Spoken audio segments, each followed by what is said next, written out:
Joey Owen. Welcome to the Coach's Journey podcast. Thank you, Robbie. Hi. It's lovely to have you on the show. For some reason, what went through my mind just as I was saying that is one of the things I always do um, when I've got guests on is do some research. And I always obviously I go to people's websites, and then I always usually do some free internet searching. And I got really excited because there was like 2 SoundCloud pages for Joey Owen. And I'm guessing they weren't you. They were these kind of fantastic. Well, one was like DJ mixes, and one was like some kind of fairly heavy metal music with a male vocalist. That's not you? Not me. No, Okay, no. shame. Because I think it was with Mike Toller that I discovered that he'd once been like, I can't remember what movie it was. He'd once been in a movie. And I discovered that by finding him on IMDb when Googling ahead of interviewing him, which I didn't know before. People can check out that episode. To find that. But Joey, it's such a pleasure to be interviewing you in this way. We've known each other quite a while, which we'll probably get into. And I'm very excited to be welcoming you, as a guest on the show, but also as a part of the team. It's been very exciting to have the Coach's Journey moving on in this way. And I've recorded the interviews with each member of the team, which are coming out over this year in a mixed up order of what they're coming out. So I can't remember who I've said this to and whether that's been out for listeners before. But one of the things is to get to look to see people in a new way, right? Because when I'm doing research as an interviewer, it's a really different way to seeing people as a friend or as a coaching client.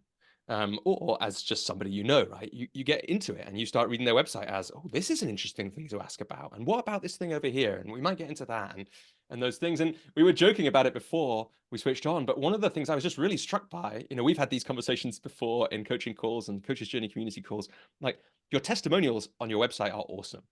And when I was reading them, I was like, Jesus, I don't know, they just gave me a great feeling.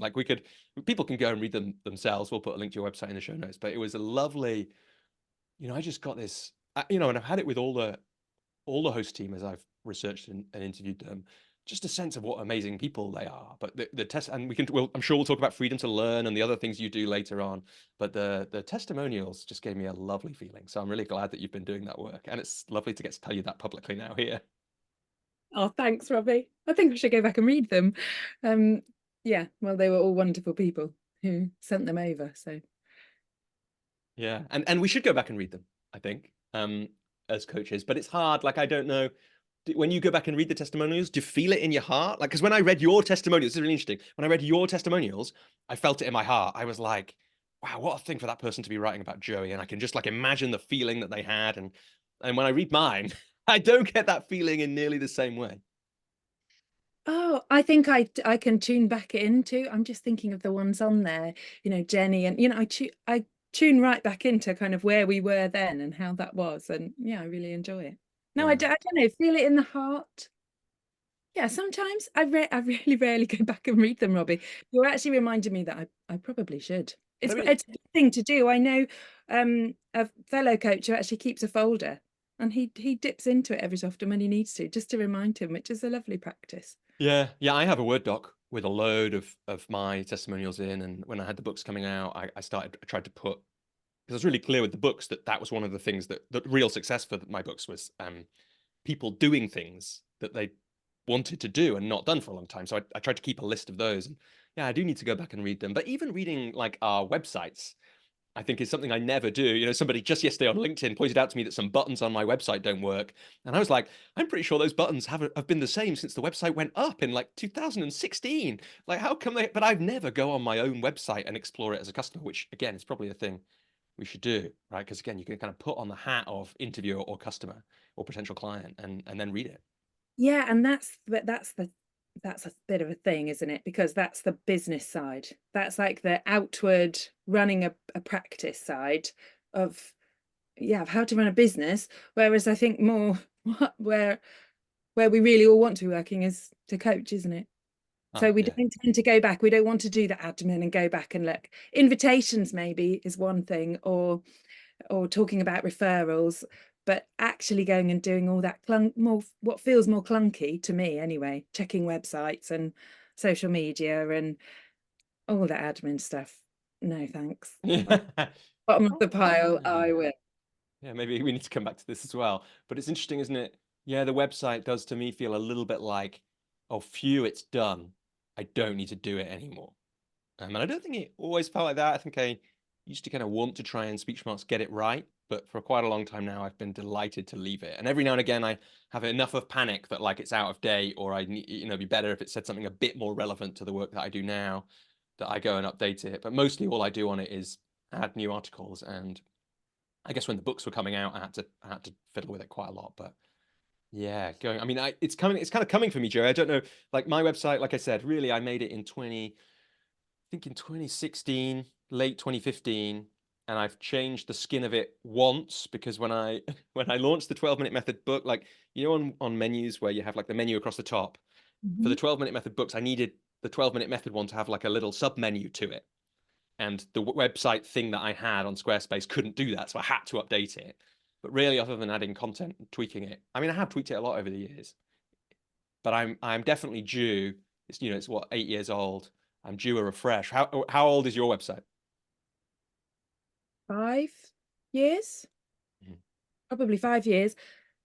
But the you are reminding me, we should say out loud here, it might be useful to anybody listening, go and check your website reasonably regularly, because our Freedom to Learn website got hijacked somehow with just masses of Chinese script, and we had not backed everything up, and we lost tons of pages on tons of content from our Freedom to Learn website, and had to rewrite the whole thing about 2 years ago now. Okay, so You very did, annoying. Probably someone useful to else told rewrite it. us. So Yeah. yeah, it was a useful process to have to go through, actually, yes. And it's much more succinct now, and much more user friendly. But go and check it, because if you don't check it much, it might have disappeared and you wouldn't know. Yeah.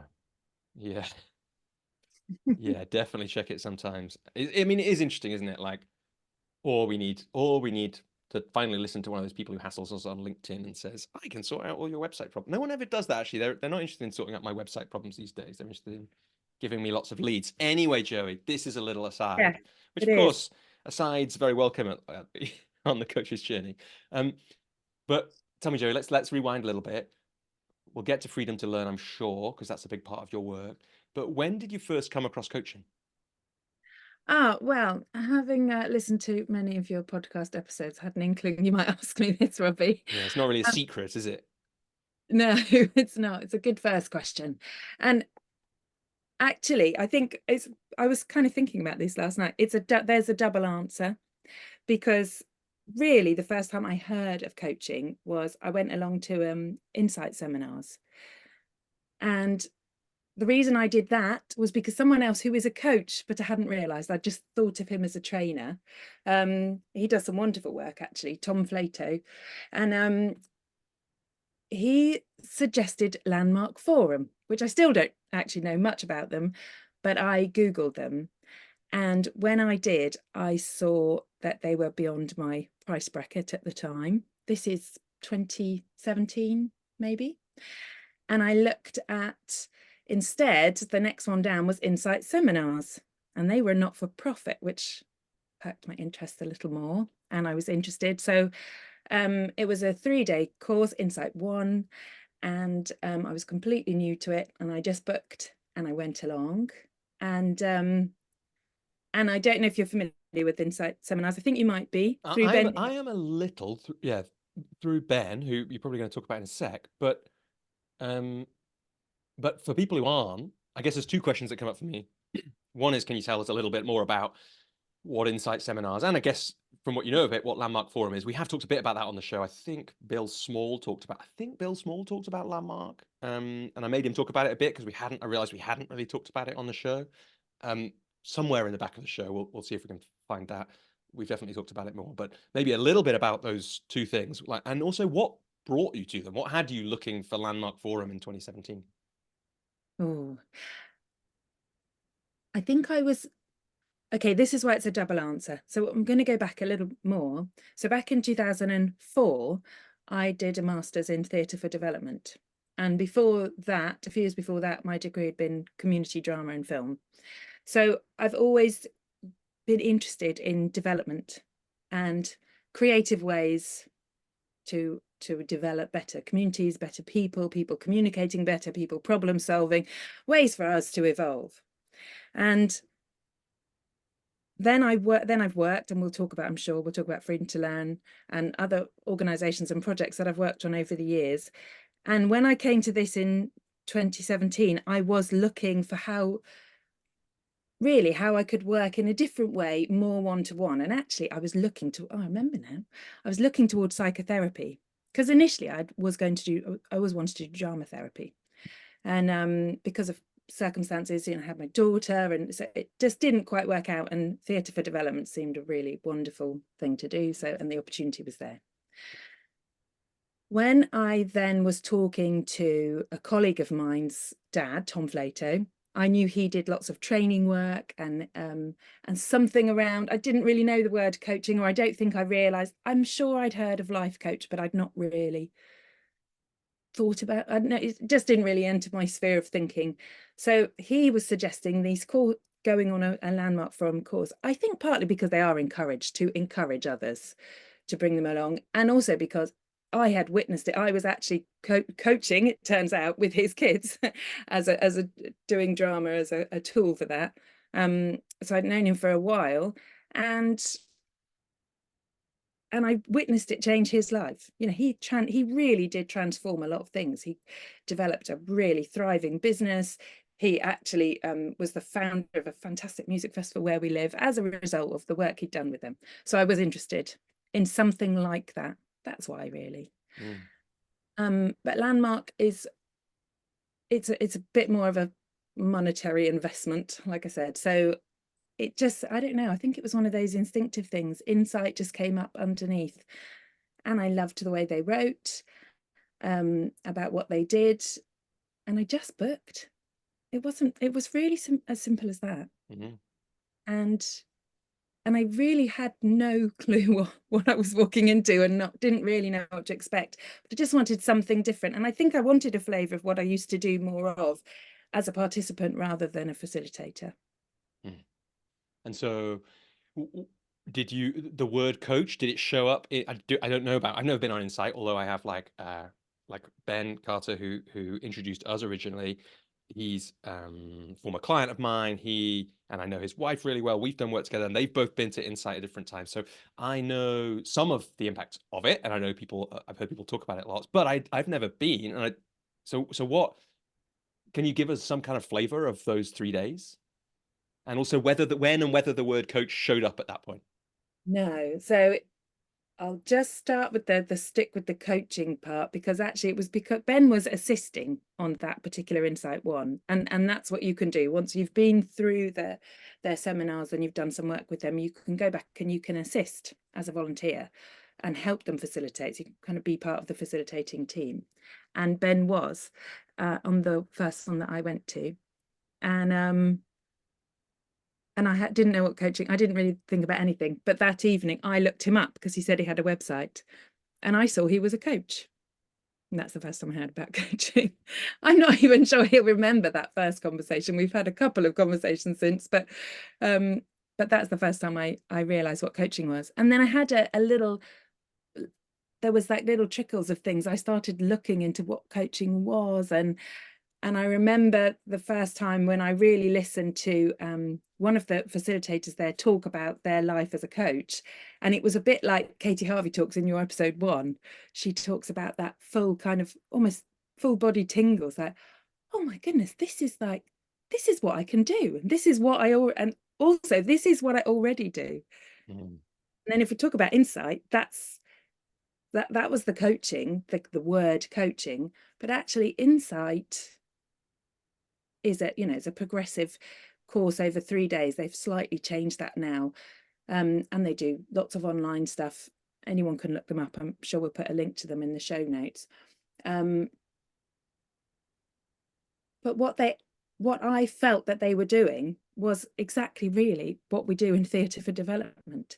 It's using all sorts of exercises and tools and different techniques and methods to drop into that heart space, to really, I mean, insight especially, it's all about what's from the heart. It's like dropping down and really taking the time to really notice and really be present to what you already know and tuning in somehow. And lots of things have happened since, and we might go into that in this conversation, Robbie, but lots of things have happened since of what you're actually, that I've learned about maybe what we're actually tuning into, and then what we can do.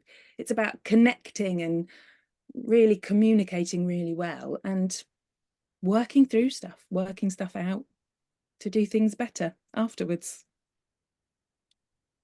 Lovely. Such a good advert for insight. For sure, people are Googling that right now or clicking the link in the show notes. We'll definitely put a link there, and to Ben and Tom and Landmark and other things we talked about. You know, it's funny, Joey, I don't know whether I'm a bit, you know, I'm like, it's one of those times, there's so many ways we could go now.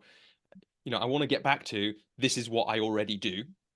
Definitely want to come back to that. But I think first I want to know, like, what then happened when it came to coaching? Where did you then, you had this like full body tingles hearing this person talking about it. Was there any action that followed that, or did that come later? What happened next? I did some research. I had quite a lot of project work on at the time, so I was doing that too, and just looking into different coaching methods, coaching training, different coaches, just getting my mind really into the world of coaching and working out what it was. And in that, I called Ben. So kind of out of the blue really, and he said, oh yeah, call me back this time next week and we'll have a conversation. And we did, and I found out about how he works, and I just asked him questions and listened to how he lives his life as a coach. And that's when I first heard of you, Robbie, and Katie as well. He referred me to both of you two and a number of other people, and it kind of evolved, not really fast, but kind of steadily from there. It must have been pretty fast, actually, because if the website's been there for 5 years and the insight was happening in 2017, you know, it must be like in the next couple of years that it in the next year or two that it picked up, that Yeah. it became more of a thing for you. Website, let me do the maths. Hang on. We're 2024, aren't we? Oh yeah, Oh 5 years. 19. Yeah, that's true. No, that's right.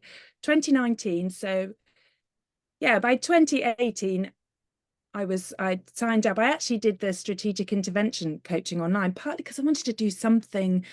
Well, I spoke to a few people who'd done it to start with, and they really found it like really immersive if you decide to really participate, and the tools and techniques in that, again, so many of them very similar to a lot of the theatre for development techniques, but I just wanted to be certified in some way so that I could say not just I have a master's in theatre for development and have this much experience, but also I have a coaching certification. yeah. So yeah, by the time I started coaching in late 2020, yeah, because it was during lockdown, Mm. as a one-to-one practice.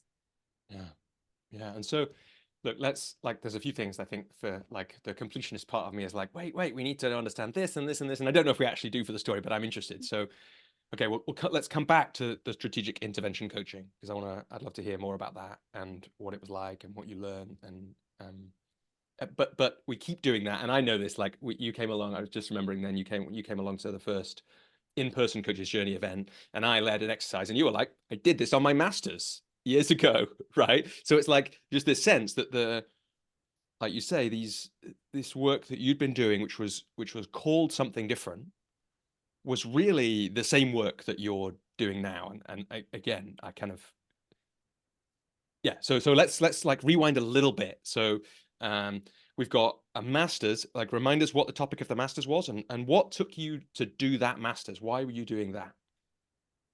Oh, right. Okay. Well, that goes way back. So as a teenager, I did lots of drama, youth theatre, and Lambda. And I got to about 16 actually, and I stopped doing too much drama myself. And I remember no, not 16. I can't have been 16. I must have been 18. And my drama tutor, who I'd worked with since I was about 8, said to me, "Yeah, I don't think you need to do that anymore." And I didn't really understand what she meant, but I kind of realized over the weeks after that, as I was kind of evolving into an adult somehow, I realized that I think she just meant I've worked through lots of stuff by doing drama, with drama as the tool. And she may not have meant that at all, but that's how that kind of really embedded in me somehow. And then my first job when I left school, I didn't go straight into college or anything at that stage. So when I was 18, I got a job. No, earlier than that, when I don't know the timeline, because it was about 17 years old. I got a job at the local art centre, New Forest Art Centre, and I was running a youth theatre there. First of all, I was assisting, then the guy who ran it, oh no, I can't remember his name. He's quite famous now because he does the choirs on the telly. Oh, really? I can't He's, remember his oh, name. I don't know. I can that's kind of see. I can see a guy's face that it might be him. We'll yeah, remember that I afterwards. The remember, choir guy. but Listeners are shouting he, at their phones right I now. know, I know that's bad. I should totally remember that. Anyway, he went off to do really exciting things, and I then assumed the role of youth theatre leader, and I also assisted on the older youth theatre. I worked there for a while, well, actually from 1997 or something to 2005 when I had my daughter. So that was really part of how I got into drama as a tool for watching kids really learn and change and problem solve. Yeah, and maybe Joey, maybe we can, before we move on from that, maybe we can just say something about that because obviously, well, you know that I have. That's been a part of my story too. But for you, yeah, I wonder if you could speak to the kind of the power of drama, openness, the listening, all the confidence, the things that come from that. Maybe for you or for the young people you saw then or the people you've seen since. How does it work? Why does it do those things? I've done lots of it since, with kids especially. You see,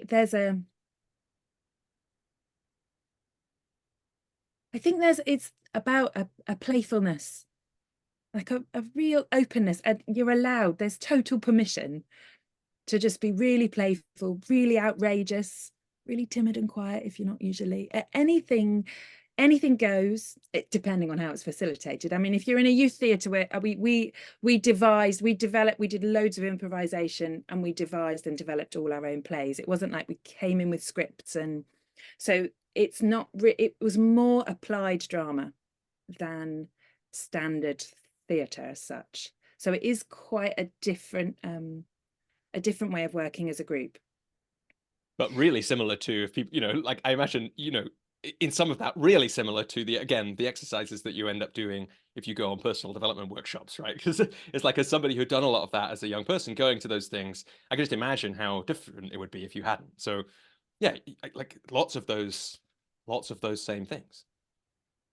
Yeah, loads of them. And you really, when you're improvising especially, you really have to listen, and you have to be really present, and you have to allow kind of your imagination to just flow and go with it and see where it takes you. And you have to notice feedback, and you have to respond well. There's so many skills in there for life. And what about, because I know, well, maybe it's not anymore, maybe because you may want to update your website, because we all should update our websites, as I've already said, but confidence is a big word when I see you talking or writing about your work. And when it comes to that concept, confidence, what role does that kind of work have to play for young people or older people, when they're doing that applied drama? How does it make a difference?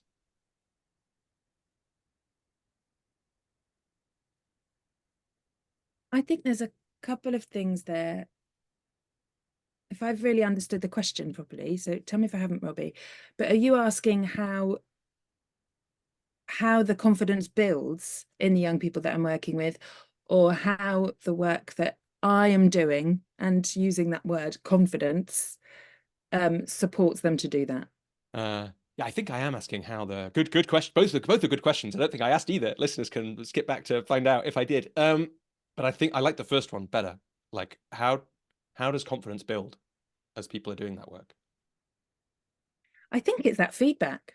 It's action feedback, action feedback, action feedback. It's, which by the way is interesting, because that's, I won't say too much because insight seminars are quite secretive, because if you if you know stuff before you go, some of it won't really work because you're expecting. So but that is what we do in drama. It's action, it's trying something out and getting feedback, but often you're not just doing that on your own, you're doing that in a group of people. And if we go on, which I'm sure we will, talk about act on education as part of the freedom to learn work, that's exactly what we're doing all the time, just in a really public way, but having prepared loads of young people to be confident enough and articulate enough to be able to do that in front of a bunch of essentially what could be perceived as very powerful adults who are real change makers for them, if they can only persuade them or show them or you know, be heard in some way. So the confidence is such a, and I really can't remember the actual question now, Robbie, but the confidence is such a key part in that, because if they can't stand up with some kind of confidence to be present and stand there in their own sure and steadiness, then none of the other work can happen. Nothing can happen from there. Yeah, yeah, The lovely. confidence, I guess, is a kind of a key to that, and it could be called other things, but Yeah, yeah, answer lovely, the lovely. And question. we'll get to yeah. Who knows if it's a good question. We'll get to let's get to freedom to learn soon. I think it feels like it's coming, and we need to like click on it, because otherwise people are like, what are you talking about? But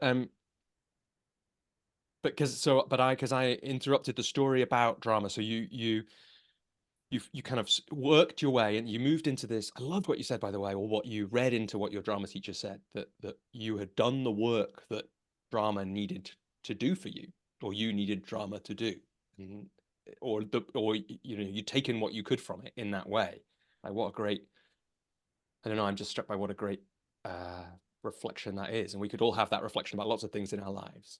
But then you worked in your way into assisting with the youth theatre, and our choir man, whose name we'll look up, left and created this vacuum, which you stepped into and were, in some ways, chosen for, right? Because people could have said, no, you can't do this, we need somebody else. But there was something you were doing that they liked. So then how did and that was for quite a long time, you said, like 7 or 8 years that you were Yeah, working there. and I should also say I assisted. I was the assistant on the older youth theatre with Julian Harrow, who was kind of essentially my first boss, I guess. And he taught me loads. And that's really how I then went on to do community drama, because he was, and still is actually, although he's retired now, but he did such really, he was the first person I saw doing this heart opening stuff in what seems like quite a conventional setting. I mean, bearing in mind, I was pretty young then. I was like started when I was 17. So he really was, he was enabling kids to really stand up and be themselves, which, you know, in definitely in my sphere then anyway, was not, in my life experience so far, wasn't something that was encouraged or that we're encouraged to do often, I think, especially in school settings. And so Yeah. it was a massive eye-opener for me. It's I amazing didn't. work that people like him, people like you do, isn't it? So then that took you to further study, did it? Which is that right? Yes. Yeah. And so what happened next? How do we join the dots of from that to freedom to learn, from that moment to freedom to learn? Freedom to Learn's already bubbling actually at that Ah, point. Not at that point, but by kind of 1999. Um, how do we join the dots? Well, then there's an education element comes in here, because I actually left school early, which is a whole other story. But so that's why there was a bit of a gap where I was able to work and do all of this other stuff. And hang on, so I can't quite remember the correct timeline, and I suppose it doesn't matter entirely. But at some point, I'm traveling with my now ex-husband in India, and we are on a bus, and there's a landslide on the road far up ahead, and we kind of get stuck in this village with quite a lot of other people. Anyway, there's this there's one house that can put us up, and I start talking to the mother as to why she can put us up and what her life's like, and I'm just listening really and enjoying learning about life in the high Himalaya. And, obviously I'm like a bit wide-eyed at this point. I'm only 18 and it's really exciting. So I'm talking to her and she's telling me about the reason that she's got this bigger house and that she's doing okay is because she had foreign sponsors for her 3 sons to go and get an education. Bearing in mind I'd left school early, I wasn't the biggest fan of education at this point in my life. I was really into creative stuff, but not kind of a formal education particularly. And those 3 sons, one of them had become like it was running a hospital a few hours drive away. The other one was the deputy commissioner for police in New Delhi, and the other one was the income tax inspector in Shimla, which is like a big hill station, a couple, day's drive away or so. And it was actually amazing how it completely transformed this whole family and made them, be able to live in a really sustainable, successful way as a whole family. And that really taught me the value of education. And then there were these, in that village, there were 2 buildings. One had been beautifully done up and painted because the Dalai Lama was coming to do had been to do a Kalachakra festival the year before. And then this other building that had kind of been kind of half built, it was like a concrete shell, really. There was nothing, there were no windows, no doors, no desks, nothing at all. And I was gobsmacked to learn this was the school. So it was like, what is going on? Like, it just seemed such a juxtaposition, and the unjustness in my heart, I guess, was like, right. So on our return, we set up, well, we didn't quite set up Free Turn straight away as a registered charity, but we gathered money to sponsor children in that village to go to a school nearish by. It was actually not that near, it's like 10 hours walk away, and lots of them had to board, but it really was the only option to have an education. And that was kind of how Freedom to Learn started. But then because I went from that into my degree course and learnt about applied drama and community development and international development using with creative means, I've then really wanted to take that work back to the school where those kids were working, which I eventually did as part of my master's, although it took a little while longer because in the meantime I had my daughter, and my daughter was like strapped to my back, and I was doing this project in this really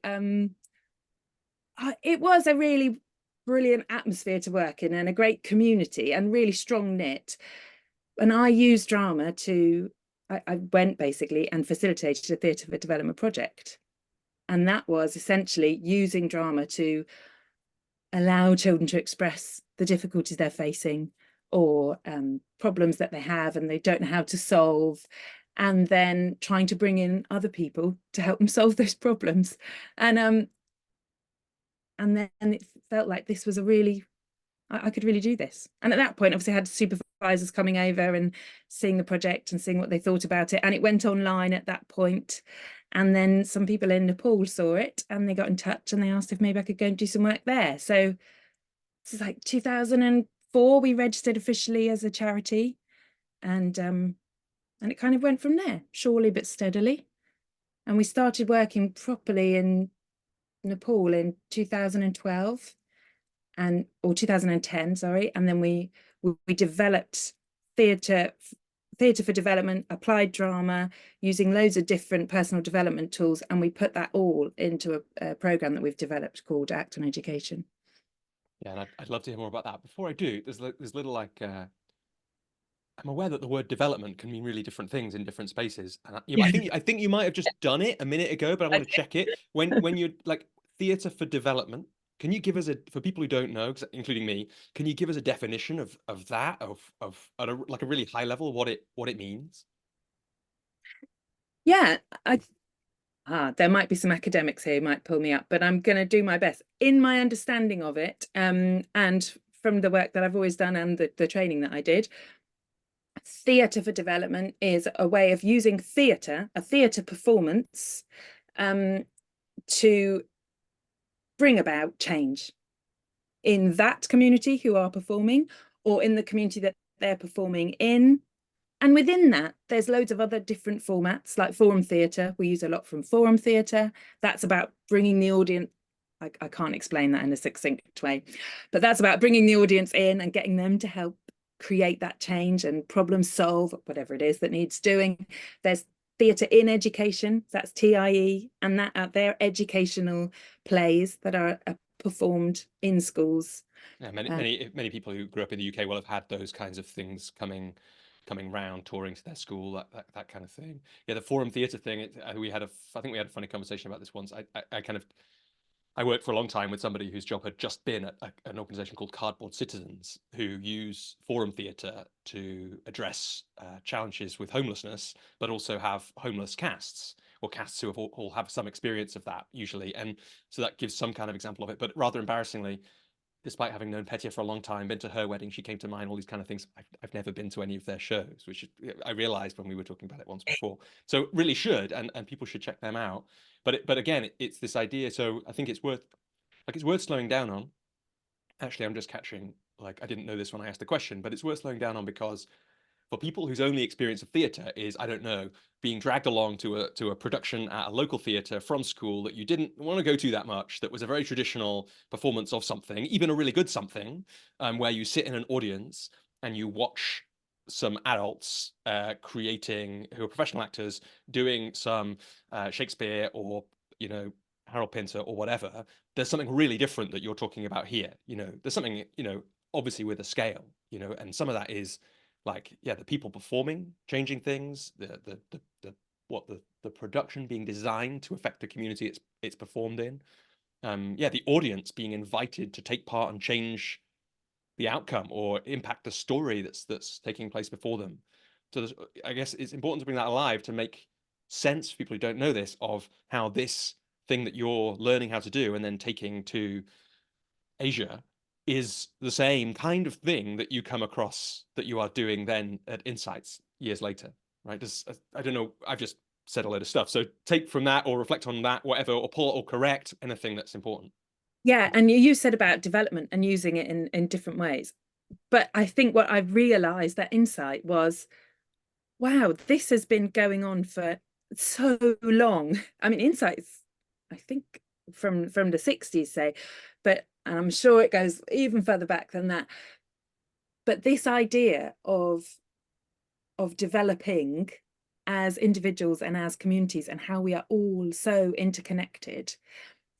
I think the term development, even if I say things like international development, that's sometimes the sector I've been working in, or a lot of the time. Community development, that's the sector I've been working in more at home. Actually, it's all, and personal development, but actually they're all completely integrated. They have to be, because we all are. And I'm just thinking things along the lines of, like, if you're doing community development, and always, in even right back then in the youth theatre we've talked of, and in tons of projects since, I will always, as a facilitator, and I called myself a facilitator for so many years, but actually then I would move into the space of coach. People would come in and we'd have a quiet space where we would sit and I would listen and allow, someone to speak out, to think out, or explore an idea, or whatever it is they needed to do, by holding a space on a one-on-one situation. And I hadn't really thought about it, actually, Robbie, until we're talking now. But I think that's why, if for those of us coming back to this podcast and what it's about, if for those of us who are listening to it as coaches and want to get information as coaches, all of that stuff connects and informs our practice as coaches. Kind of all those techniques and skills and things that we learn on a coaching course or a TFD masters or whatever it is that we're doing. That's kind of the skeleton work. What actually you have to do is get all of that life experience, build up that confidence yourself, understand that it can fall away if you don't keep practicing it, and bring all of that to a coaching space when you decide to call it a coaching space. Yeah, I mean, Joey, I love it. There's so much in there that it's almost hard to, know what to pick up. And I think what I'm tempted by is the thread we left hanging a few minutes ago. I mean, we could talk about it for as much or as little as we want, because it's obviously informing, for all the reasons you've just said, everything you do. This period of work before you come to coaching, and you're still working for Freedom to Learn alongside your coaching work. But maybe bring us up to date. So how did Freedom to Learn, and people can check out the website, we'll put it in the show notes, like people can check out Freedom to Learn and dig into the website that had to be rewritten after the Chinese characters appeared, but, and there's so much information on there, and it's exciting to read it, even as somebody who's known you and your work for several years, to get into the detail of Freedom to Learn is really inspiring. Like that's the thought that feeling that I had when I was in there, ahead of this interview. But bring us somewhat up to date with Freedom to Learn. How has Freedom to Learn developed over the years? And if now's the time to talk about Act on Education, let's do that. But that can also come in a bit later on. Yeah, I think Act on Education is probably really relevant here, because that is, especially at first, I mean, Act on Education is what everything that we do at Freedom to Learn is based on. We have to do Act on Education. It's basically a big creative consulting period of time that we spend with any community that we're working with. And I think as Freedom to Learn evolved over the years, that's really where it started. We had a brilliant funder, ERSF, initially in 2010, who really put their faith in us and allowed us the space and time to be able to really, as the word again, develop a team, initially in Kathmandu, and then we moved out into the district of Kavre, which is a rural district to the east of Kathmandu. And really, essentially, I mean, I just spent a lot of time with the people that I was working with.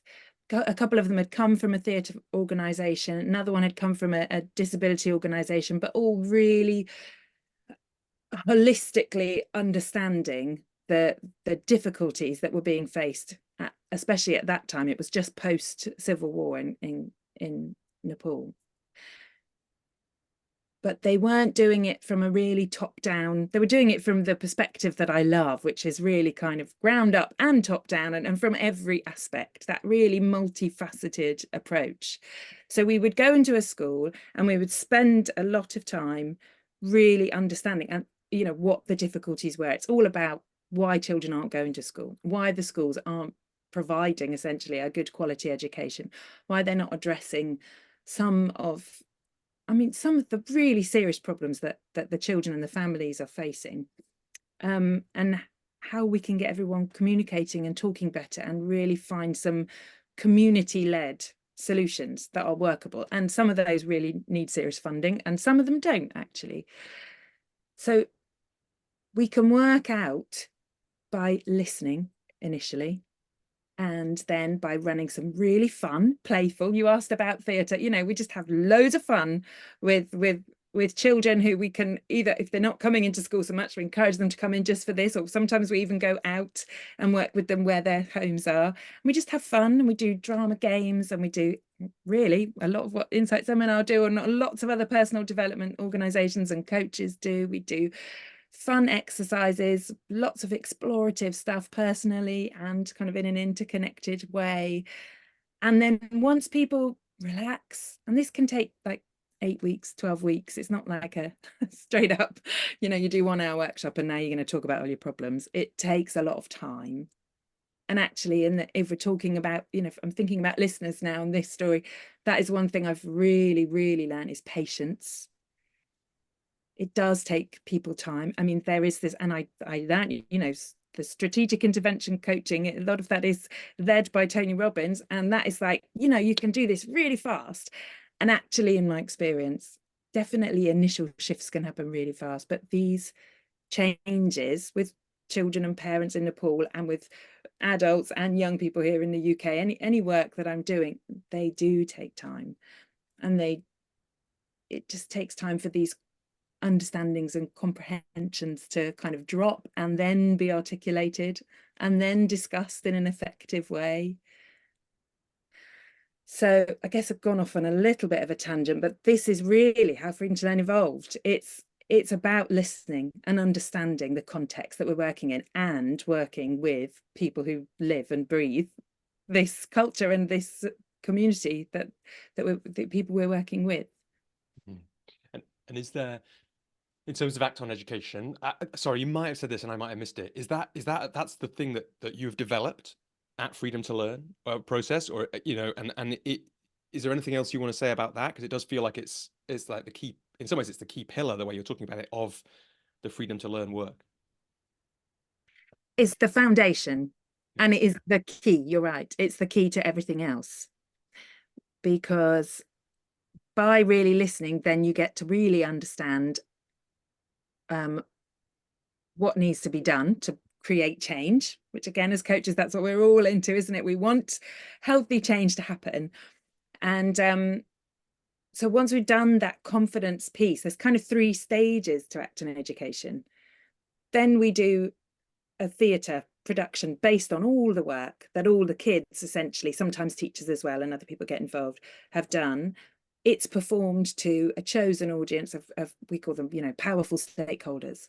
So it might be that one of the problems actually is there are quite simple ones. There are no toilets in this school, or the toilets that there are holes in the ground with low walls. When we get our period as girls, there's no way we're coming back to school. Toilets need to be built and then looked after. So we would bring in maybe a WASH, I can't remember what that stands for, but an NGO that deals with water and sanitation. So we might get a block of funding to be able to build a toilet block in the school, that kind of solution. And then we get people at that event to make pledges, and then we chase them and follow them up and say, you did say you would, and are you still up for this? And we just keep kind of making things happen as much as we can. So that's the stages that happen. But sometimes in that theatre performance, there have been things building up to that where we have to bring in really difficult, complex situations like domestic violence or drug or alcohol abuse in the home, or child labour.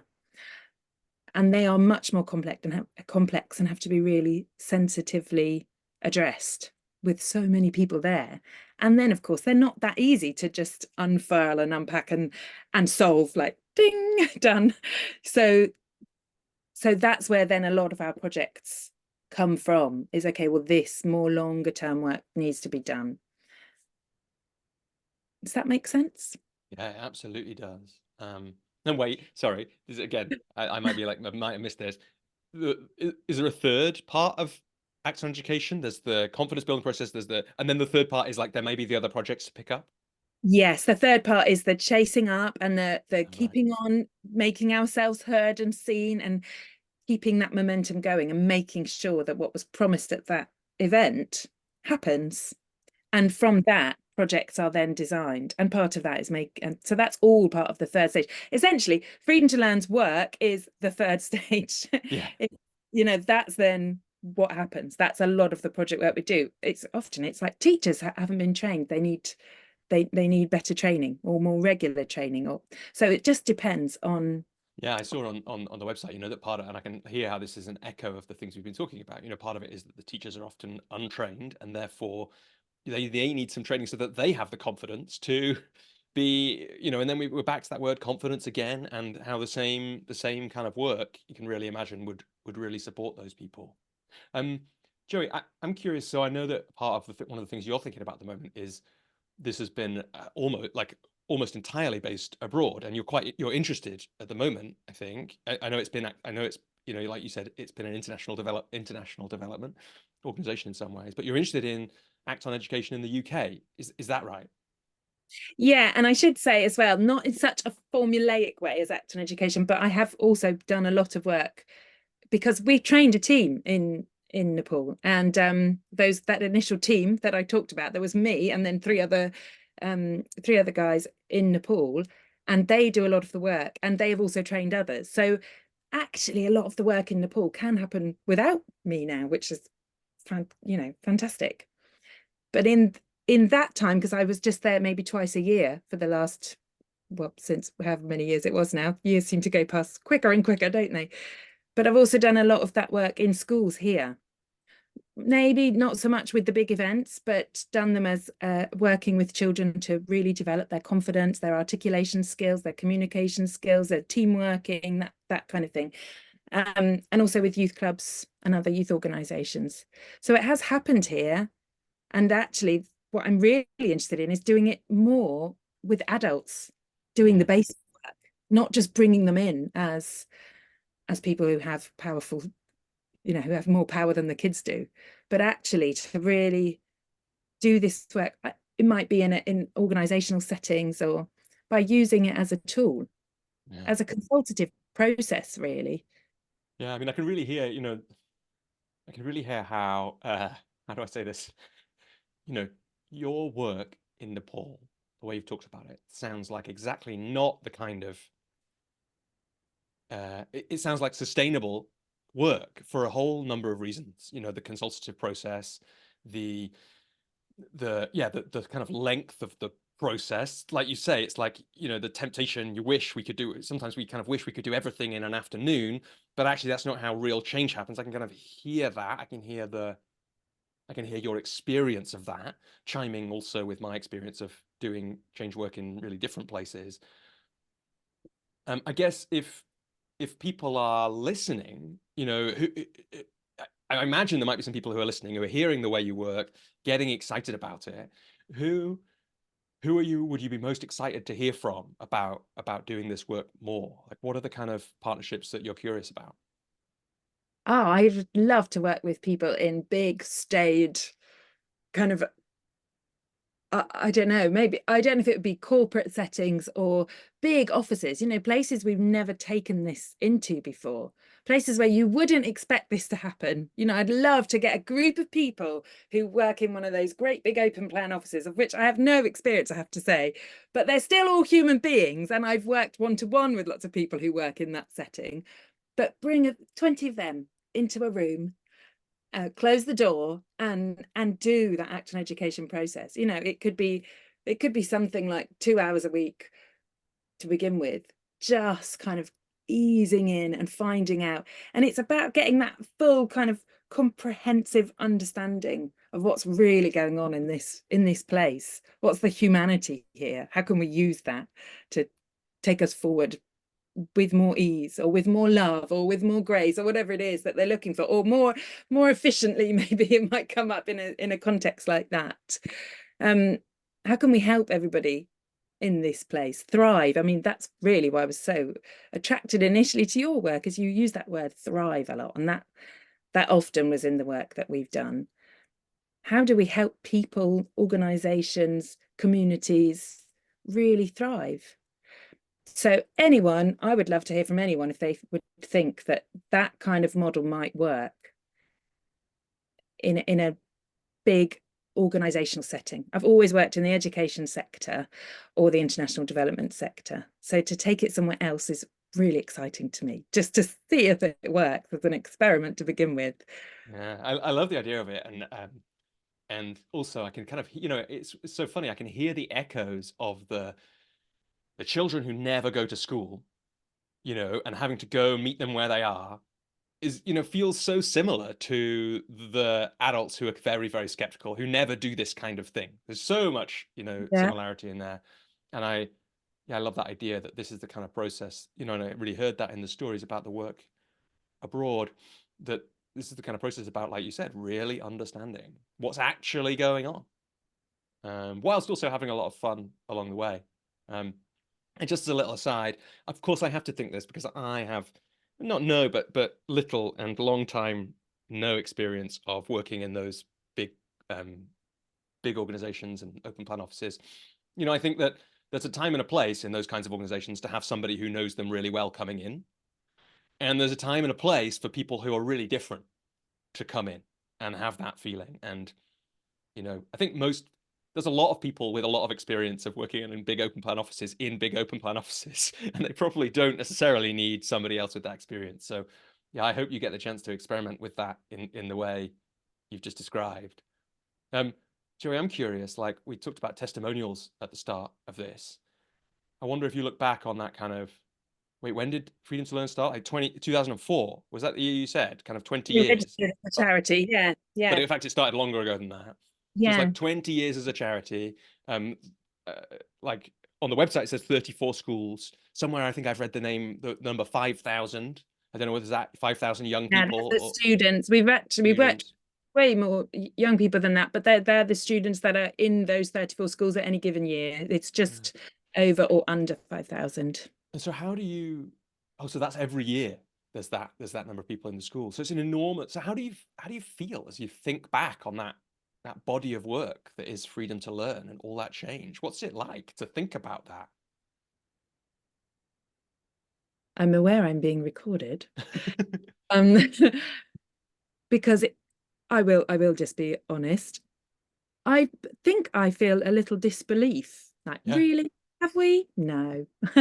It's kind of, it doesn't feel quite, and it all, like, I'm talking on a podcast, and of course it all sounds really exciting and creative and oh, well, I hope it does in some way, because it is, but also, my God, have we come up against some really huge barriers. We've faced some really difficult situations. And that's a one-to-one, in one-to-one settings, in the whole community settings, in the perception from whatever political parties in charge at the time, because we've got different evolutions of that, of course, all the time, and we only work in government schools, so whoever's in power in the local education office is really important to us, you know. And actually sometimes, well, we're hardwired, aren't we, all of us, I think. We're hardwired to notice the negatives, but it's actually quite unusual. It's quite unusual talking about it like this, Robbie, today. And then for you to ask me that question, I guess I don't really see it in that. I just always think we could do more. We could be doing more. I think it's one of the, yeah, like you say, maybe we're hardwired, and I think it's also really common in the charity sector, I think, to find really driven people. And from the story, like, I don't know what it feels like to you to have kept this thing going for this long, to have started it, and I know there are many other people who have worked on Freedom to Learn over the years, but to have worked on it for that long, to have done all these projects, been out to Nepal so many times, like, it must take a lot of drive. And I know that I've talked to other people who lead organizations in the charity sector. Often that drive comes from a real sense of the problem, like it did for you in that origin story, and the possibility of what could be. And the work's never done, right? Isn't it? You're never going to. I mean, maybe one day you would. You might be able to define. Maybe we should do this together now. Maybe we could do, or you could do it. Define what. How would you know that, I don't know, chapter one of the work is done, or that the work of Freedom to Learn is done? To, like, what would it actually be? Maybe it would be all the children go to school in Nepal, but like, it's unlikely that kind of change is possible for an organization like Freedom to Learn. So there's kind of always is going to be more work to be done. So that's and I know that, yeah, having spoken to people who like both leaders in the charity sector, but also people who work with them, that's a kind of pervasive problem, that it can lead to burnout essentially everywhere, and exhaustion, because people who work in the charity sector tend to not get paid that well, and work to the ends of their energy, and because they're working on really identifiable human real world problems. Don't know what comes up for you when I say that. Oh, lots. Yeah. So much. Yeah, I mean, we have funders who want us to have an exit strategy. That's the idea. And I can understand that perspective. Or they want us to make money. How are you going to be more sustainable as an organization? And it's really treacherous to actually get to grapple with that and get to grips with it and understand how on earth that's possible when the challenges are so enormous. Mm. But that might be for a different type of podcast. Yeah, but it's fun. And I think I had an intuition to ask you another question, but it is what a challenge. Yeah, Yeah. what a challenge it is. I wanted to slightly flip this conversation about Freedom to Learn from the work never being done and the enormous challenge. What things are you most proud of from the last 20 something years of doing this work with Freedom to Learn? With Freedom to Learn. Yeah.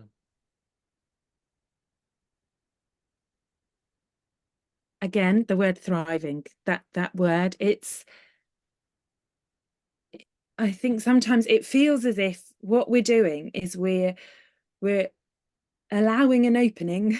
It's a bit frilly, but what is it we're doing? We're allowing a way and a kind of a vehicle with, or loads of different vehicles going kind of along the same path and coming together and traveling along the same road towards a school becoming a really like the thriving heart of its community, to really serve not just the children but the whole community in a really holistic way, the parents, the businesses, the teachers, the senior management, the local politicians, the leaders, that to really make sure that the school is somewhere that everybody enjoys and wants to be in, is really engaging and exciting.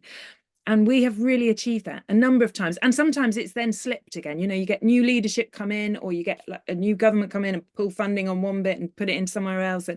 But we have really achieved that a few times. And when it's there and it's happening, and you're there, like in it, it's magic. It's like it's really magic to see the difference between a really kind of concrete, grey, dusty, oh, there's lots of dust in Nepal, really dusty, you know, no books, no real resources, no one smiling, sometimes no teachers around, just to, 18 months later, beautifully decorated with loads of kids' amazing work and children laughing and teachers kind of playing in the playground with them at playtime and bringing them back in and doing really inclusive, exciting games to learn maths instead of like getting out a copybook and like do this.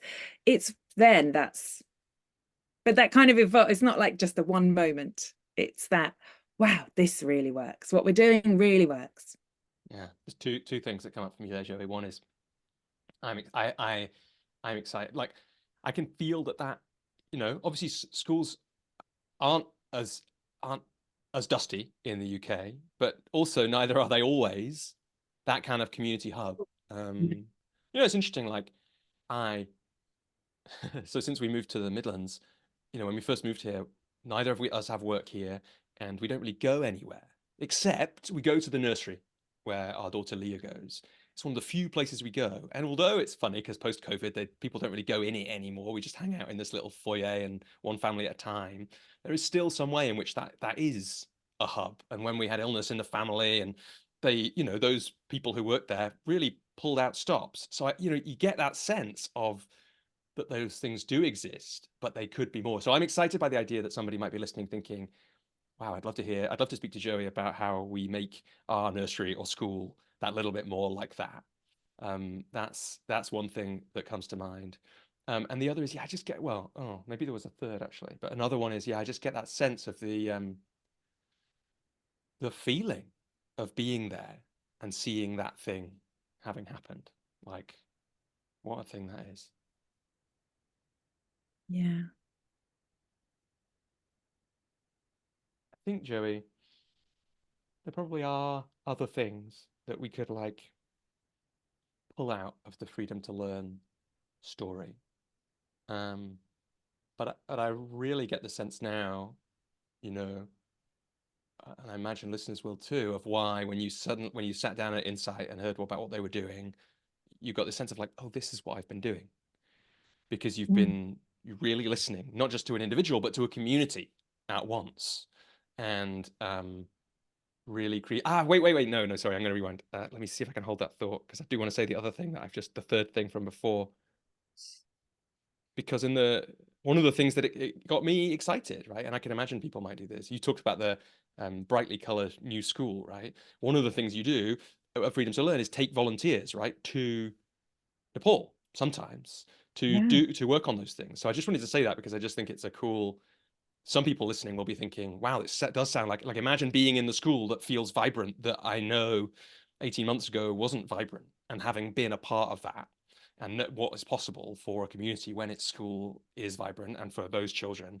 And if people are interested, there's a page on the website, and I'm sure there's opportunities. You might want to say something about that before I move us on to the next part of the conversation. Do you want to say anything about that first, or shall I move us on?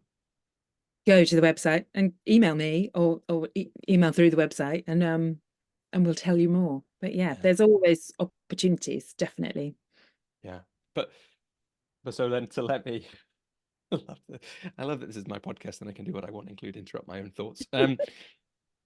This is what I already do. So let's like bring ourselves back then to the coaching story, which we were in, I don't know, whatever it was, 45 minutes ago.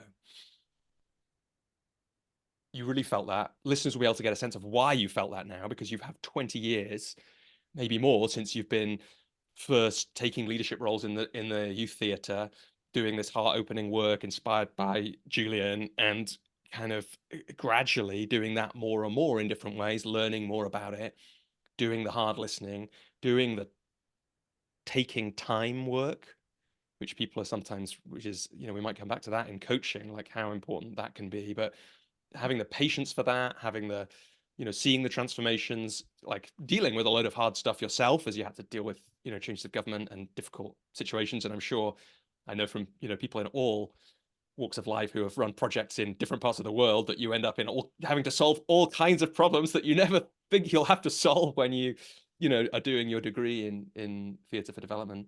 But you come then to this thing, coaching. And I guess now maybe the question that comes up is, when you sort of saw that and you got that, the full body tingles, what was the possibility that you saw as you kind of found coaching?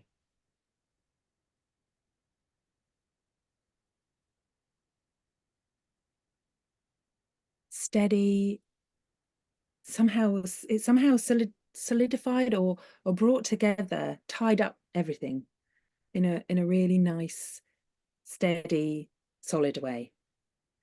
In a way that I could do what I do on kind of often crazy project work, or in a youth theatre or in a school setting, where there's often lots of people in a room, and then I'm like, do you want to just come, we'll just go in this space now, we'll just move into this room and have a quiet 20 minutes, where you can talk this out, or whatever it is. It meant I could do that in a way that was professional. That's what I meant to do. That's not what I'm doing as part of this huge kind of project tangled up in lots of other things. It was it's quiet, it's steady, it's just absolute open heart, listening, ready, and watching things change, and noticing, and just being with someone else.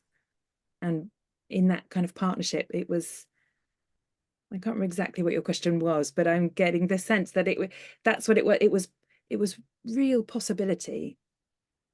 That also in my own lifestyle as well, I could maybe start steadying up a little, do something that was, this is one thing that I do.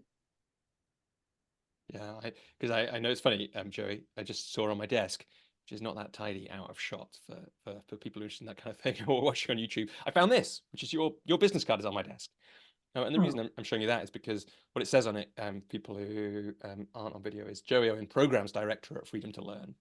And I kind of know that, I guess what I hear in that story, which I've never heard you say before, and maybe this is me hearing my own story in yours, or other people's stories in yours, so feel free to say if this isn't true. But I know a little bit about what it's like to be a kind of leader in a charity. And as programs director, you're doing all kinds of work as part of that. I know that about you. It's like helping, find new trustees when you need that, writing funding bids, all these kinds of project management, management of people. And I got this flash then that there's one of the things you'd seen is there's these little 20-minute conversations that you've probably been having since you first did youth theatre, little quiet conversations on the side of all this work. That was something, had a different feel to them that you wanted more of. And so, and that there was the possibility of that being work in coaching, which is like the reason I say my own story is that was one of the things for me. It's like, oh, maybe that bit that I hadn't even really noticed that I loved about all these jobs could be the job. And wouldn't that be a bit different? And I'm sure not that you're going to quit Freedom to Learn or anything, but like you say, there's a sureness and a steadiness and another type and some more of that time to go alongside the real challenges of running and working in a charity. And and when I say steadiness, it's also steadying. 2 days a week now, I'm a coach, and I can sit quietly in a space that's quiet, and I can just coach on the phone. I don't do video calls. I sometimes do in person and sometimes do video calls, but other than the workshop work, obviously, but a lot of it's just on the phone, steady, quiet. And it's somehow, it's steadying, not just steadiness. The whole thing is steadying. And that was really, really attractive to me. And I think also it goes along with the patients, and there's a slowing down in order to get things done better in whatever way that is. So, you know, and there's this idea, oh, I know we've talked about this, Robbie, but this idea as a coach, although I'm working with one person in a one-to-one setting, I think we all know, and I'm sure everybody listening and definitely everyone on our team knows, that there's this kind of idea that the person we are working with, we just completely know that it's not just for the advantage of them. You know, that person that you're holding there in that moment, it's also whatever small shift or evolution or understanding they create in that call will then be for the advantage, not just for them, but for everybody around them, and even maybe a little bit more the people around each of those people. And that also includes us as coaches.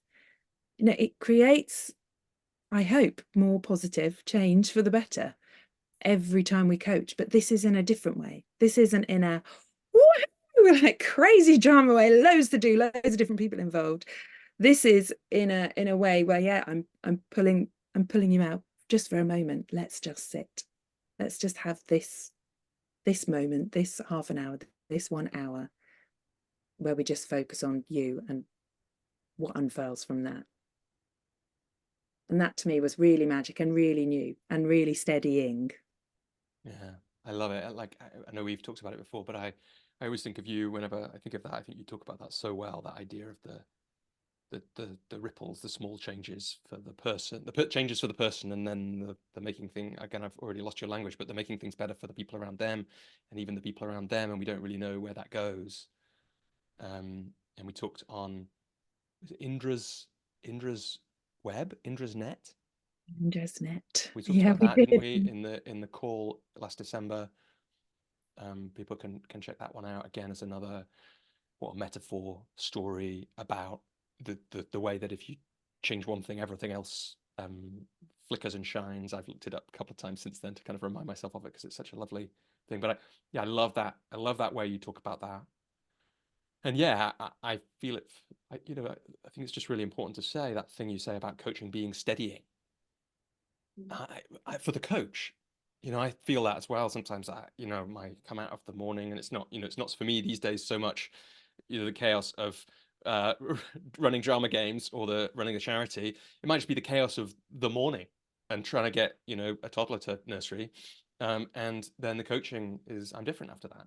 I'm steadied by it, and it also ripples my end too.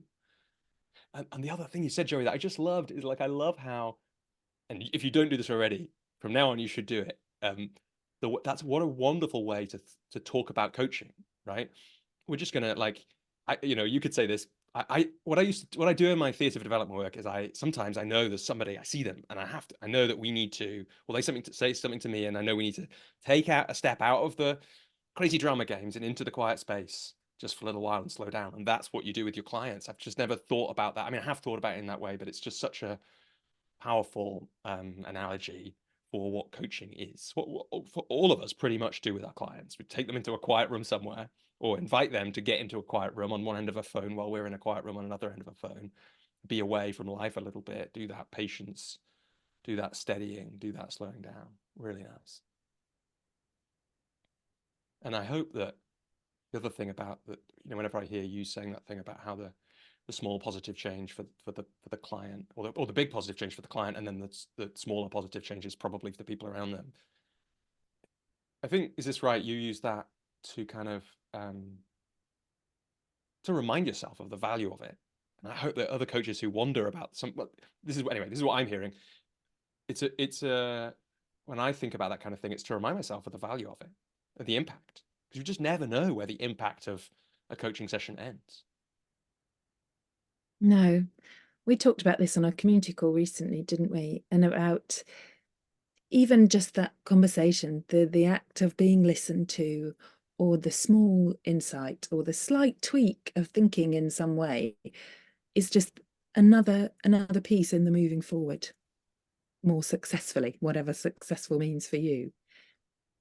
There's that lovely thing, isn't it? Was it Michael Neal who said, you know, if this office manager came out of work every Friday evening and she went to a lamppost and she talked to the lamppost for an hour, that undoubtedly is going to help her and support her in some way. And as coaches, we just need to be a little bit better than a lamppost, I think you said. And that, I mean, don't even need to be better, but probably we are, like, is the way I think about it. Like, even just being a lamppost would be great for the office manager. But if we happen to bring that the little bit of extra and help the heart open a bit more, or whatever it is, then what a thing that is. well, we come with humanity, don't we? We come as a human with them. Probably more humanity than the lamppost. I'd hope so. just saying. So Joey, a while ago you trailed. So you found yourself then. So was it then that you found yourself wanting to do some coaching training? Oh, yeah. Yeah. And sorry, And that I've jumped really ahead a little bit. wanted a piece of paper to Yeah, say coach, not just trainer, facilitator, or TFT practitioner, but coach. yeah. And so you found your way to the strategic intervention coaching. Is that what it's Mm. called? Yes. And so how and that's inspired by Tony Robbins or Yeah. run or you know And Magali Paisha, Mark Paisha, and Chloe Madanis. yeah. And so Found, I'm sure, yeah, online. yeah. What like when you look back on that now, what are your reflections on it? What was it like? What did you learn? What was interesting? What was less interesting? It was really self-led, all online. Although I have met a couple of people who together in person since. What was my experience of it? It was wondrous. It was really, it was really fun. It was great to learn again, to learn techniques in that way, in that kind of more academic way as well. It was brilliant to practice with people from all over the world. Then those kind of methods, although it's not really how I coach now, but I bring stuff from it in. Definitely I've used some of it as well, that freedom to learn. I mean, I don't think anyone can deny Tony Robbins in his way is a genius. I mean, I can't do what he does. I don't know, I would always do it in exactly the same way, but his ability to say big things in a succinct way is fantastic. So you get a really good grasp of stuff quite quickly. Yeah, it's not massively expensive. Again, I mean, budget at the time, well, always. You just talked about working in the charity sector. We all know that there's not always money flowing. So it's affordable and it's really interesting. And if you use everything, then you get to talk to lots of people. You get loads of practice. You get weekly kind of group or not so much group coaching calls, but you get to listen to a coaching call and then you can join in it afterwards and talk about it. Yeah, it was a really great thing to learn from. And as with a lot of the coaching courses, it wasn't like it's coaching school, although it is run by the Coaching Institute, I think it's called. But it's brilliant as well sometimes to dip back into because you can access it as long as you want to, as long as you need to. Really interesting. I mean, I'm sure Yeah. lots of people will be curious to check it out. And yeah, like Tony Robbins, what a great cat, what an amazing Oh, man in lots of ways. I think my first interaction or awareness of him, like I was obviously aware of him, but the first time I actually engaged with him was just hearing him being interviewed on Tim Ferriss, and it was just like it was just great. And so that shifted me. So I know lots of people are very skeptical of him in lots of ways, and that's okay. Like people are welcome to that, but hard not to think he has a lot of, for me, it's hard not to think he has a lot of amazing things to say. And he spent a long time doing this work. And we talked about him a bit on this podcast before. I think I talked to Inga Umblia about him because she'd done some training with his company as well. And there's that great Netflix documentary. I think it's great anyway. I'm sure some people don't like it, but about him. But yeah, what an interesting guy. So much. So again, a bit like Insight or Landmark, just he's made such a difference to so many people over such a long time now that, there's foolish to dismiss somebody like him, I would say. And it sounds like this training was great. And I'm curious. So Yeah. it sounds like we could talk more about it. And if you want to, we can. But I was curious when you said it's not exactly how I coach now. So I'm curious, how has your coaching developed? You got that piece of paper, and it is useful to have those bits of paper sometimes. And how has your coaching then developed over the years since then? The Good. actual work you're doing, I mean. That's a good question for me actually to think about too, and to answer, because I love the strategic intervention. I mean, it's a great title, isn't it? And you'd hope it does exactly what it says on the tin, but also often I find it quite directive, which isn't naturally where I fall into. I prefer a kind of skeleton. Well, I think as many of us do, especially those of us working on this podcast, but we like a skeleton, a framework that then really the leadership is in the coachee or the thinker or your client, or whatever you call the person you're working with. They hold the real leadership in then what happens around that. Whereas the strategic intervention sometimes for me, or from what I saw of the methods, and it really does work for some people, but not so much people I work with, I don't think. It's quite directive. There's a judgment from this vast experience of the coach. There's then an ability, or somehow it feels, oh, this is difficult to say, isn't it, without casting any judgments myself, but there's then a judgment of, well, this is why you're thinking that, and this is where you need to go. And that's just not, that doesn't sit very well with me easily. Yeah, I am more of a, let's have patience, here's some space, let's unpack this really foundationally so that you move forward and sustain it. It's like with Reading to Learn, what's a workable solution that is sustainable, that you can then sustain and keep going and keep evolving and learning and changing, and not just fall back into the pain you're sitting in now. Yeah, of course, that sustainability is there for you because of that work. And again, also the less directive approach. Like, again, it sounds like your there is directive international development work that happens, right? But it's not the work that you do with Freedom to Learn by the sound of it, because you're spending all that time listening. I guess maybe I would just say that I think in international development, if you're more directive, I don't know if it's the same with coaching, you get more money, but you just you don't would be get. funny to work out if that's it'd be funny to work out if that's true in coaching as well, wouldn't it? Yeah. And so then what happened, Joey? Like, I don't know whether it's right to jump to now or to think about, like, I know you've worked with clients because there are testimonials on your website, like you said, and all those kinds of things. So it could be about what you then did with that training, or it could be about where you are now with your coaching. What feels like the right place to go next?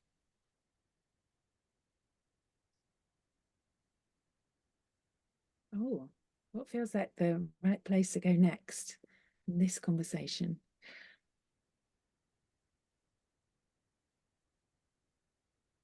Well, what would you like to hear? Would you like to hear a chronological story, Robbie? Do you think people would like to hear that? Or do you think you or listeners might like to know more about what I do now and how I manage that multi-hatted one job of 2.5 days a week and coaching the other 2.5 days a week? Now you've said that, I want to know that. But I don't. let's yeah. I don't, yeah. But no, Um, actually, like when you were asking that question, what came up for me is, I think let's go to the place. I've got but it's interesting that you name that, because I think those were the two questions that were in my mind I was wondering about asking, in some ways. But the first one is, I'm curious, so like, because it is in some ways where this show came from, like when you had that, when you got that training, what did you do? How did you find some people to coach? And like, what's worked for you in doing that over the years and what hasn't? Yes. Okay. Well, I had a number of conversations, one with you, about getting my own supervision as well, and having my own coach as soon as I finished, because you have a coach when you're on strategic intervention, and then you don't when you finish. And I had people from, oh, that's right. No, the first thing I did, so we were kind of sharing coaching the people I'd studied with, so fellow strategic intervention students and newly certified coaches. We were kind of, we built a bit of a referral ring, and we started doing things such as talking about it. I hadn't yet at that I think I had the Prosperous Coach, but I hadn't quite started reading it. But it was essentially kind of that we were talking about it. And then one guy, Alan, he really stepped up and said, I've got this brilliant leads company I've started doing it with, and I've already got like 4 clients from it, and it's Bark, which I think most people listening would have heard of. So I wouldn't assume that, Joey. Like, I definitely think we should talk about Bark. Yeah, but so what was okay. your experience then? Yeah, so then I thought, well, I've coached a couple of people locally. I'd coached some people through my other project work. But I wasn't having a steady flow by any means. And I was doing lots of initial gifted sessions, or pro bono, and then having a few steady clients, but certainly not. I mean, I'm looking for, with 2 days a week, really, I don't actually want more than 5 or 6. 6 is my absolute tops, because I do hour long. Well, at that point, I was doing 90-minute sessions. I now do around an hour, around 15. And that's every week. If I was, apart from anything, going to make it economically feasible. And then, yeah, Bark is a website where you can, you put a profile on there. Anyone can go and look at mine. There's lots of coaches on there. But you, as a client or customer of Bark, you also have to put your own quick profile in there and apply for some kind of service that you want. So they have, I think it's life coaching. I think it is called life coaching as a service. They also have other things like cleaners, or I don't know, loads and loads of things. I can't think of it now. Mechanics. So I set up a profile on there, paid the fee, bought some leads, and waited to see if I had any takers. And if anything, the practice of picking up the phone to people on Bark expressing an interest, I haven't done it for so long now. I don't think they all actually get in touch with you. You sometimes, I wouldn't quite say cold call, but you warm call them, because they've put in that they're interested in this kind of coach in this area, and then you're sent their details as the coach. And you pay some kind of fee to get You certain pay, number of those you people. pay, I think they call them credits. I can't, and I haven't done it recently, so I don't know much about the costs either now. It was something like £9 for every person that you call, something around that. So, But yeah, so it's interesting. So let's like catch it. Like, I don't think anyone else on the show has ever talked about using something like Bark, but it's a really interesting thing, because these are people that you've no connection to. Like, so sometimes people are really stuck in, they're like, well, no one know is interested in coaching. And that's probably a false assumption. And you could probably unpack that. But a really way to shortcut it is, well, you could pay £9 then, maybe a bit more now, probably, because inflation and etc., to have somebody who's interested in coaching. And then there's another thing about having the courage to call them, which I know you must, because I was on your Bark profile before this interview, and you got like 26 5-star reviews on there, Joey. So you must have been doing something right. Not all of those were actually through Bark, because they are then people who, because then what happened was I got quite a lot of people coming to me through referrals, because I talk to my clients, as I hear Katie Harvey talk about as well on your podcast. It's really important to say, I really enjoy working with you. Do you know anyone else who might enjoy coming and having a session with me? And I'm really happy to gift a session to anyone that you know how we work. You know this, the spiel. I'm sure everyone listening does, because you've said it before on these podcasts, Robbie. But inviting the person that you're coaching with, and having a thriving kind of working partnership with, and saying, do you know anyone else like you, because I'd love to work with them, because this is fun, isn't it? What we're doing, this is working. And that kind of worked for me. So I haven't done Bark, I mean, also partly because of personal circumstances, but I haven't really used Bark now for a long time, quite a long time. Yeah, I can't think how long. but most people just kept coming. And any reviews, I always give the Bark. They give you a link that you can go to and write your review for the coach you've been working with. So I just always send the Bark one because I think that comes higher than my website on Google because they obviously have much better SEO, whatever it's called, than I do because I'm not very techy. Right. So I was impressed by your SEO, Joey, because I didn't know how many Joey Owens there would be, but actually, other than those, like some footballer wants and those SoundCloud pages, when I Google Joey Owen, I get a lot of you. that must be to do with you, I think, because I have and I don't. But anyway, Could be. that's another thing. And I'm Could be. not so worried. And I am in a great position, which is why I do love the balance as well of having all the freedom to learn and the school's work as part of my work, part of my career. And then there isn't a great pressure. Coaching isn't, I need to pay the mortgage with coaching clients. I'd like to have a nice, steady practice that earns me enough. Not that freedom to learn earns me enough, but at the moment that has worked well enough. And yeah, Bark. To going back to Bark, just to make it useful, I would highly recommend Bark when you're first signing up, or when you're first starting out, or when there's a dip. You get to speak to so many different people, apart from anything else, who are really interested in having a coach. You also get people who never answer and obviously have really regretted putting in because they get 4 different coaches ringing them. And you also get people who kind of say they're interested and then sign up for the initial call and then don't show up. I've had that. You kind of go with it, but it's all of the humans that you could talk to that you've not come through your own connection. So it's actually really interesting. I found it a really interesting experience and great learning. Yeah. I mean, Sell what you're doing, which is so yeah. hard. So I was going to ask that. So, you have successfully, do you have a sense, Joey, of how many calls you had to make for every, because is this right? You've had paid clients through Bark. So how many calls you had to make for a paid client? It was I think I did work it out. Gosh, I haven't thought about this for ages. Sorry, I should have thought about it before I came on. I think it was something like I'd averaged out about every 9 calls I made, I got a paying client.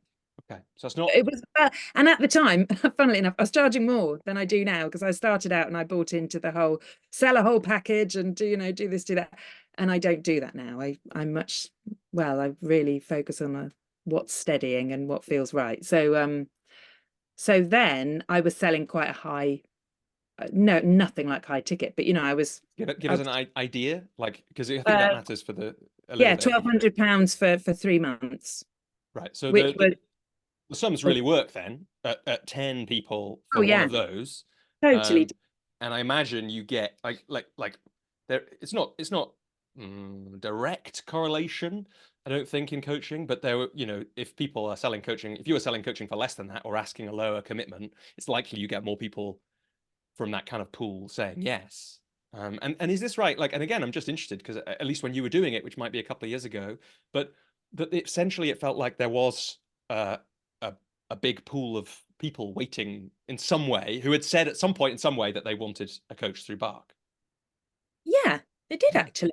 Yeah. yeah. Because again, it goes a little against the story, doesn't it? That there's like that coaches tell themselves that there's no one out there. Yeah. And Yeah, it does. And I just got a sense as well, sorry to interrupt and jump back in a sec. I got a sense as well of like if we slow down with some of the thinking I've done about the coaching business flywheel or the prosperous coach approach, it's like if you start to look at all those calls as just a chance to connect with somebody new, Mm. who if you want you can probably add on LinkedIn afterwards or whatever it is, then even if you just look at them like that and you have a suspicion that 1 in every 9 or 10 might become a paying client, then that's actually like great value because you don't know where those connections go. And, even if the person doesn't become a client and you get to practice connecting and selling yourself to strangers all at once. So yeah, really interesting thing to have done. I'm really grateful to Alan and to Bark for bringing it up. I didn't even know it existed. And then to have that as an opportunity, it was a brilliant starter. Yeah. What did you like learn most from those warm calls? That you can connect with many more people than you think you can. I mean, when I say connect, I don't mean on the phone. I mean, you can connect humanly. It's from people from all walks of life. Yeah. Well, I'd catch it like you can. That's what you learn, right? Because Yeah. and As a coach, and I can. Yes. and anyone Okay. who's listened to all this, like, and I don't mean like almost everyone who's a coach who's listening, that's true of. But I think anyone who's listened to this interview with you will have heard, in some ways they'll have heard, well, no wonder, Joey, because you've been doing it since you were 17 when you were like, when you were first running the youth theatre workshops, right? Like you've been practicing that for a long time. But selling, that's a Oh different, yeah. it's very hard. What did And you I, learn about that? mm, I'm still learning, I think. I think most of us are. I realized I was a lot less comfortable selling for that amount, asking for that amount of money. I mean, they were 90-minute sessions and unlimited WhatsApp in between. And I know that there are coaches less experienced or more experienced, of course, who charge tons more. And also there are coaches who do less. But I just didn't feel comfortable at all. So I kind of wriggled out of that in the end. I didn't want to, and I often would then wriggle out of it and say, look, why don't we talk about this and think about, what would you be prepared to pay? What kind of figure were you looking at? Although some just straight up paid the 1,200 and no qualms at all. I mean, I'm not actually sure. It's probably around 30 people from Bark or referred from Bark. So I've definitely well over Mark got my money back, and maybe 15 or 20 of those have paid that full price over the last few years. But now I do £60 per session. It's usually just over an hour, and it's as and when you need them, which usually is every week for at least the first 12 weeks, it turns out, but because that feels right and that kind of works. And I feel much more comfortable with that, and that feels fair. And so I can sell it, or I can say, right, this is what I offer. Yeah. This is how it works. Yeah, you sound so grounded talking about that. It's like I just wonder how important it feels like it's very important it is to just get to a place where we're grounded with how we work, like however that is. And we get all these stories about, like you say, of people charging extraordinary amounts of money um and what's possible and what's right and what we should or shouldn't do as a coach, but actually just being grounded with what we do and being at peace with it. Like I that just feels much, if I'm imagining having a sales conversation, that's the most important thing really, isn't it? You want the person you're speaking to feel to be grounded with how their work Yeah. works. Even then, though, Robbie, I mean, I'm in an invitations phase at the moment, and I'm still offering pro bono sessions left, right, and centre. Partly because there's a big part of me that just wants to be coaching because of the steadying we've talked about, because I love it and I do thrive off it. So I really enjoy it. And I know that the people I'm inviting, some of them really couldn't pay, or maybe they could, but they might need to spend it on other things, or I don't want to ask, or whatever my squirminess is around it. It's like, well, why don't I gift you 2 sessions and let's see how we go? I find myself doing that a lot, but actually so far I haven't. I can't remember when it was, on something somewhere recently. I think you said, Robbie, I know what it's like to be working in the charity sector, not getting paid the money you should be, and then regretting it or resenting it worse when you're doing the work. I haven't experienced that yet, because I get so much from coaching. But if I start getting really broke, I might. So I need to, or really broke anyway. I'm not exactly flushed right now, but if I was really struggling, I'd have to address that, and that would be some development I would need to do Yeah. myself. Yeah, but there's so many, there's so many, and it's fun. It's been interesting in the coaches journey community in the last year or so. It's been quite a few people who have played with that invitations challenge, which I think is one of most interesting ways to put energy into your coaching business. But you get paid when you coach people. You get paid in so many more ways than money. And this, we talked about the steadying factor, but there's also, the stories, the experience, the potential referrals in the future. So yeah, and I think it's like, it's funny. I thought you were going to say, then you said that thing about the charity sector and resenting not getting paid enough, and I've definitely felt that. But it was also a brilliant thing that Claire Pedrick said, I think in the first time I spoke to her on this show, about like having too many coffees with people before before and calling it work. And it's like these Yeah. things sometimes that we have, they're like, I think we can usually have, the best way to do it is intuition. And you overshoot sometimes, like you give away too much coaching, or you have too many coffees with someone calling it work before realizing you're just procrastinating on not doing any actual work. You have to overshoot a few times, but then you develop the intuition for, oh yeah, no, it's exactly the right thing for me now to give this person another coaching session. Or and I have it as well, like, yeah, there's no way in hell I'm giving this person another coaching session. That wouldn't be in service of anyone right now. Giving them one was perfect, giving them two is wrong. And I don't need to know why that is. I just need to kind of know it in that way. So I love hearing how at peace with you are with the rates. It's like, it's great to hear that sense of it's great to talk about bark, and we talked a little bit about invitations. I want to go back a little bit to that kind of other opening you gave us a few minutes ago, which was, I'm going to paraphrase it slightly, but it was something like how what's happening for me now, balancing the project work and coaching. And I wondered if you could say something about what you do to kind of give yourself the steadiness for that work, and how you think about doing that. And if suddenly aware I'm asking a veiled question, wanting an answer, which is for you to talk about chanting in some way, which was in your talking points for this. But it's such a, like, I'd love to have at least some conversation about that. But there might be other things that come up for you as well as I'm asking that question. So I don't know if there's anything else about that. You kind of introduced that idea of what's happening for me. Oh, I asked what's happening for me now, and you said the thing about balancing the two parts of work and how that looks at the moment. So full invitation to speak to that in whatever way, but maybe also to catch something about chanting now as well. Yeah, it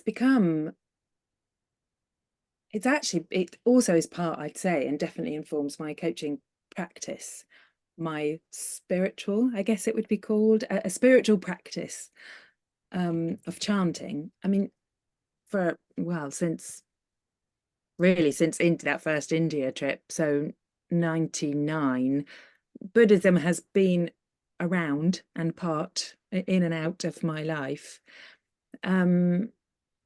So I've always dabbled with meditation. I'm just thinking of Chris Joseph. I remember I did quite a long stint after that podcast, for example. But over the years, I've met various people or monks and learned about meditation, and it didn't really ever seem to have that wholesome or full-bodied, again, steadying, I think is the word. It seems to come up a lot today. Impact in all the other areas. It was wonderful and might help me tune in quickly, and it was beneficial and useful. I found I was quite impatient sometimes, though, meditating quietly. And so I've been introduced to a form of chanting, which I must admit, for like 4 months last year, I managed to do like a full hour a day. But also, maybe we should just touch on, Robbie, although this is a podcast, but I'm in the middle of a huge life transition, really massive. One of those massive life transitions that people maybe even fear, and I'm in it. And again, if we're talking about things that inform my coaching, it does it ever. Like, so many things I have learned, and chanting has really given me a way of somehow it's somehow at the same time as steadying and sedimenting everything I'm learning and want to connect to. it also connects me somehow. And I think the idea is, maybe we should name it. It's SGI, Soka Gakkai International, and the chant is Nam Myoho Renge Kyo, which is the title of the Lotus Sutra. I really don't totally understand all of this. I'm just doing it without doing all of the like the reading and homework necessarily. But it's a way of really, Nam Myoho Renge Kyo is like the essence of everything. And when you chant Nam Myoho Renge Kyo, over and over, what I have found is you're almost kind of connecting to source somehow, like the source that connects all of us. Somehow that I'll say life force, the life force that connects all of us. And so not only, and I chant every day, sometimes like 2 minutes, sometimes 20 minutes, sometimes half an hour, sometimes the full hour. In fact, tonight I'm going to a chanting meeting with other people here in Cornwall, where I'm at the moment, who also chant, and we all chant together. And it's quite a, well, you can imagine, quite energizing and quite, again, heart opening, and actually a lot of the same stuff as Theatre for Development, Insight seminars. The discussions that I had are about really similar things, with really similar techniques and ways of opening people up to each other. And what I realized through the chanting, I think at the moment I'm learning about this interconnectedness of everything, and seeing everything from that understanding, that we are all somehow connected through this life force. And that's why it's so magical for coaching. And I chant before every coaching session, because I'm tuning into the same life force that is enabling this other person to be alive, to thrive, to think, to move, I'm kind of tuning into it through vibration or something. I don't know, or maybe I'm just imagining it. It doesn't really matter, because what it does is it's such an enabling process, or it's such a way of just tuning in, coming into a space and feeling sure and steady.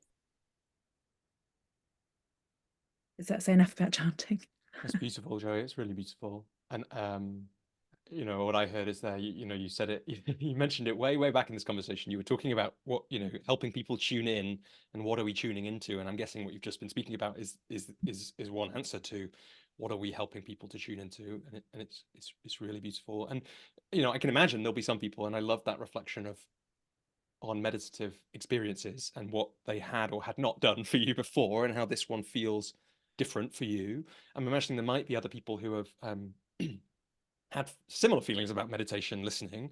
If they were interested, we'll put a link to SGI in the show notes. But if people are interested in trying chanting in the way that you're describing, like, where would you send them? I'm not sure I know the answer. I'm not sure how to begin, other than meeting someone. It's a bit like how I got into coaching, and until you meet someone else who does it. Yeah.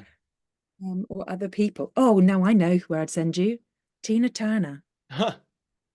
Say some more about Tina Turner. Tina Turner wrote, because she's now passed on to wherever she's gone to now, but she wrote a book called, and she chanted for decades, every day, with real power. And she talks about it really eloquently in a book I'm trying to remember the name of. I think it's called The Art of Happiness, or something along those lines. Let's link it. Robbie, Yeah. If it's not that, we'll put a link in the show notes, people, if it's not that. that's a really great place to start, actually. And Yeah, that does mention SGI in there as well. There are discussion groups in every kind of area, but actually just give it a go. I would just give it a go. There's a couple of lovely ones that you can listen to, people chanting Nam Myoho Renge Kyo. What, on YouTube or where? Music. But yeah. Well, again, if you send me those, we'll put them in the show. We'll put one in the show notes if we can. I think one really important thing, though, to do with coaching and SGI or Buddhism, or that form of understanding the world and how we live and how we do powerful things and how we make changes and live better lives, is this really solid. And what chanting does and what coaching does, they're both the same, is we come to coaching, I think I'm going to speak for everyone listening who's a coach here. We come to coaching because we have this really, I can't even think of it, I almost want to say guttural, this really strong, solid, absolute belief that the person we are sitting in front of or listening to or in our ear has an absolute ability to do anything they want to do. They have everything they already need within them. And in SGI, or I think in Buddhism too, I only know about SGI really, but Buddha nature, that is about Buddha nature. You chant to reveal your Buddha nature. In iHeart, which is like a 3 principles organization, I've read all about this beautiful idea, of the sun is shining all the time. It's shone on me today, hasn't it? I've been sitting in, now it's covered by clouds. And we cover up this, I think Henrietta spoke about it really beautifully as well on your podcast. We cover up this innate well-being or Buddha nature or inner knowing or this connection to the universal source or God or whatever we want to call it. We all, as coaches, know that is what the person we're working with has inside them, or I hope we do.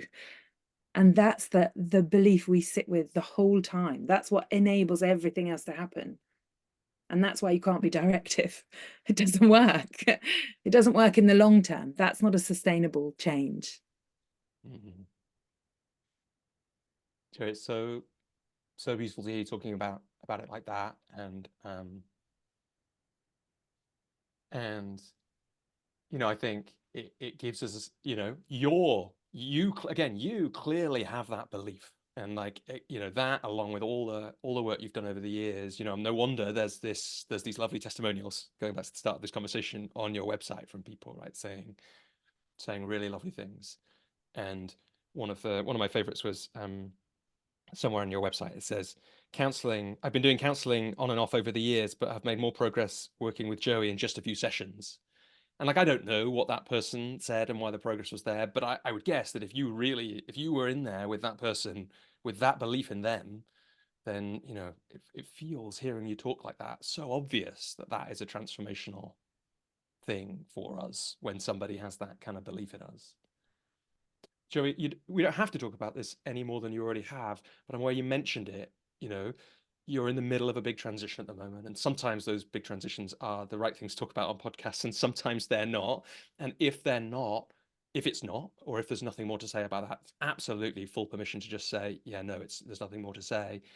But I wondered if there is anything more you want to say about the transition, or about like you mentioned, how going through one of those big, sometimes scary transitions in our lives, in your life, has impacted your coaching. But again, you can just say no if you want. That's perfectly acceptable. No, I'm saying no, not in that way. No. Yeah, right now I'm really in the middle of it. I mean, I'm in a caravan, and sometimes I live on a boat, and sometimes I live with friends, and I'm moving around, and that's going to happen for at least a few more months, and things are really changing for me in my family and other things, and it involves lots of individuals. So obviously a podcast is not going to be, the place to talk about that. But in terms of coaching, yeah, I mean, I think now you can learn a bit like with strategic intervention, or any reading you can do, or listening to podcasts, or going on different training days. You can learn all about the experience of something, the experience of grief when you lose someone very close to you, the experience of burnout, until you really go through, like really through, like we're going on a bear hunt. You can't go around it, you can't go over it, you can't go under it. You have to go through it. And I'm in the midst of really going through it, which means I have like this, in terms of coaching, although sometimes it's obviously makes general life very difficult. But in terms of coaching, I have a really keen understanding now, or acute, I'd say, understanding of, and people I have worked with during this time and before, coming with big things. Now I kind of grasp the intricacies more, the complexities, the being able to hold all these multiple moving parts. And I think it's just expanded my empathy in some way because of that. And also my love to understand what it is to go through something and to be able to keep your heart open somehow, and then sit with someone else who's going through something in a coaching context. It's really evolved my practice, definitely. And I think also it's just meant I somehow know better how to hold that space. Oh, I'm not sure I can really explore it that well at this stage, but there's an empathy and an understanding of complexity that I embody more than just know, if that makes sense. Intellectually, I really feel into it now, somehow. Yeah, I think Awesome. you've yeah, I think you've done a really good job there, Joey, of explaining it. And anyone, yeah, most people who have been been through difficult times, whatever it is, will recognize some flavor of that. I think it's really beautifully explained. Joey, And what I've learned, sorry, there's one thing that came to when you said that, people, what I've really learned is I have a call, you're one of them, Robbie, we know, I have a paid family. It's so to have two coaches and a psychotherapist that I work with regularly. And that's been so important. I mean, without that experience and without that space and without those carefully facilitated spaces where I can go and really unfurl and unpack and explore and move forward, this would be a totally different, shut down, horrendously excruciating experience. And so I also understand from a client's perspective or a thinker's, how the importance of coaching and what it can do to really transform someone's life from the other side. And and as coaches, that's what I really know. We really have to do stuff. We have to work on ourselves. We can't be the coaches we want to be without doing the work on ourselves. Yeah, I'm glad you interrupted to say that. Joey, we're almost at the end of our time. I'm curious, before we wrap up, I think those last couple of things we've talked about are really beautiful places to kind of bring the conversation to a close. But is there anything that we haven't mentioned or anything you want to say to listeners before we say goodbye for today? I don't think so. Other than thank you for listening this far. This is a long form podcast, and I'm always impressed when people listen all the way through. But Yeah, if you get to the end, we'll give you a special. If you email Joey and I now, we'll give you a special prize. I don't know what it is, but so Oh, okay. I always want to know for sure that people have listened to the end. So like, I'll give you I don't know what it is. I'll come up with a special prize if you email Joey or me and say you got to the end. No, lots of people will be, of course. Thanks so much, everybody, for listening. But mostly, Joey, thank you for, like helping, just shining a light on so much of the amazing work you've done, but also making it so applicable for people all the way through. Really, I really, hope such so. a pleasure to get into this with you. And I'm so excited to get to listen to you interviewing people on the show in the Me future as well. too. I'm excited about the evolution of the whole podcast. It's brilliant at the moment. Yeah. As we're recording this, it's funny actually. Like we can say that as we're recording this, the first episode, which I am not on, has just come out today, and it was a very strange experience to listen to it. It had a great mixture of excitement and slight regret, because I think it's like, I was wondering if it's like, we've got a meeting tomorrow, haven't we, the host team? I was going to say this then. I was wondering if it's a bit like when you have older children and they kind of, they go off and do things by themselves, and you're like so proud of them for going off and doing. I get it with Leah already; she's only 3, and yeah, also kind of gutted that she's not, I'm not with her. So it's a little bit like that, but it's very exciting to see what's Yeah. happening, and I'm so glad that you'll be doing some of those interviews. But yeah, mostly Joey today. Just thanks so much. Thank you.